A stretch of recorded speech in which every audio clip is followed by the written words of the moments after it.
రాళ్లతో కొట్టి హింసించి చంపేస్తున్న వారిని కూడా క్షమించమని చెప్పగలుగుతున్నాడంటే ఈ క్రీస్తు ఏదో డిఫరెంట్. రెండవదిగా ఆయన చనిపోతూ అంటాడు, తండ్రి నా ఆత్మను నీకు అప్పగించుకుంటున్నాను అన్నారు. అది ఇంకా ఆశ్చర్యమైపోయింది.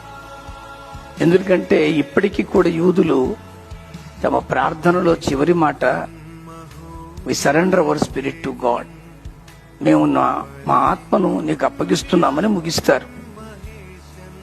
స్ట్రాంచ్ యూదుడైనటువంటి ఈ సౌలుకి అది ఆశ్చర్యం అనిపించింది.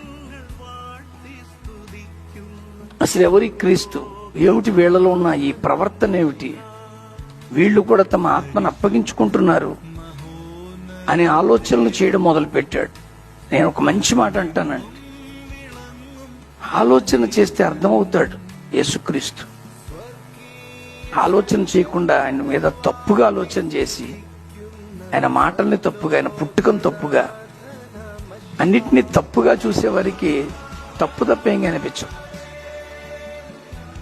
కానీ ఎప్పుడైతే నువ్వు సద్విషయాలను విని ఆలోచన చేయడం ప్రారంభిస్తావో, ఆ సద్విషయాలే నిన్ను భగవంతునికి దగ్గర చేరుస్తాయి.